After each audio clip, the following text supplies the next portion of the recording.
Every server in the world that has access to the internet has at least one IP address. To a computer, this is like a phone number.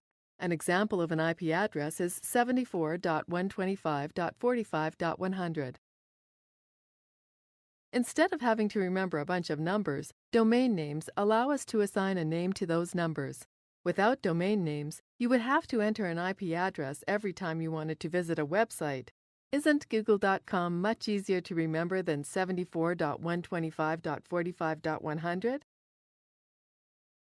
Domain names can contain letters, numbers, and hyphens. They can be hundreds of characters in length, but the shorter the domain, the better. The background shows an example of why very long domains are a bad idea. More on this in the next tutorial. In order for your computer to figure out what IP address to use for a domain name, it has to connect to a name server, also called a DNS server.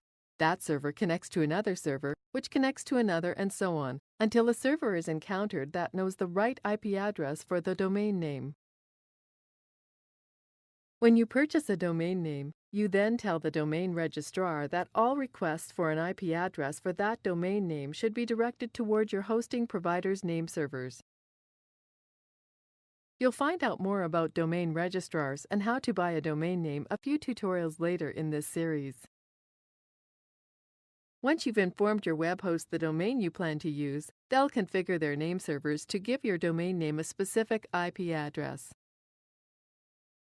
Usually, you'll share an IP address with many other domain names. You can also purchase a dedicated IP address from your web host, and that will be yours alone to use. Whichever the case, the important thing is that you have an IP address assigned to your domain, and that all the right name servers know what it is.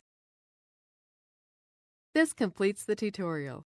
You now know what domain names are and a little bit about how they work.